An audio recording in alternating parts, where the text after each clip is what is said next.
મોરબી શહેરના ન્યૂ ચંદ્રેશનગરમાં ચાલી રહેલી શ્રીમદ ભાગવત કથામાં શિવજીનો લગ્ન પ્રસંગ ઉજવવામાં આવ્યો હતો।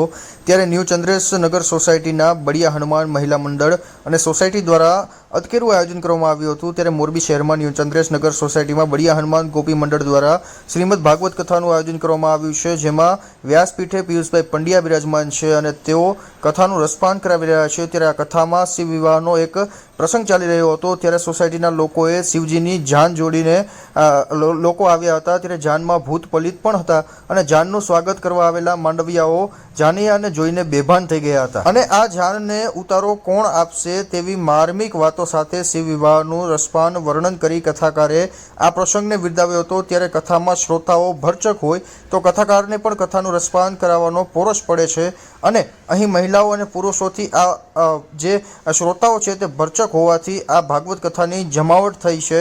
આ કથાને સફળ બનાવવા સ્થાનિક સેવાભાવી યુવાનો અને વડીલોએ જહેમત ઉઠાવી છે।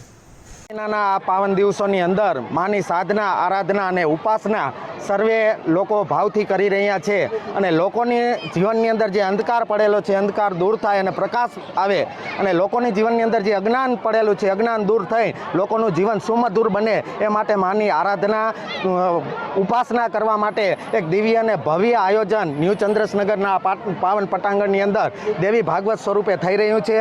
આ જ્ઞાન યજ્ઞનું યજમાન સમગ્ર ન્યૂ ચંદ્રેશ સોસાયટી અને બળિયા હનુમાન ગોપી મંડળ તરફથી થઈ રહ્યું છે। લોકોની અંદર 9 દિવસ દરમિયાન 9 ગુણો આવે અને માતાજીની કૃપા વરસે એવી અભ્યર્થના છે। દરરોજ હજારો માણસો આ કથાનો લાભ લે છે અને પોતાનું જીવન સુમધુર બને એવી માતાજીના ચરણોમાં પ્રાર્થના કરી રહ્યા છે।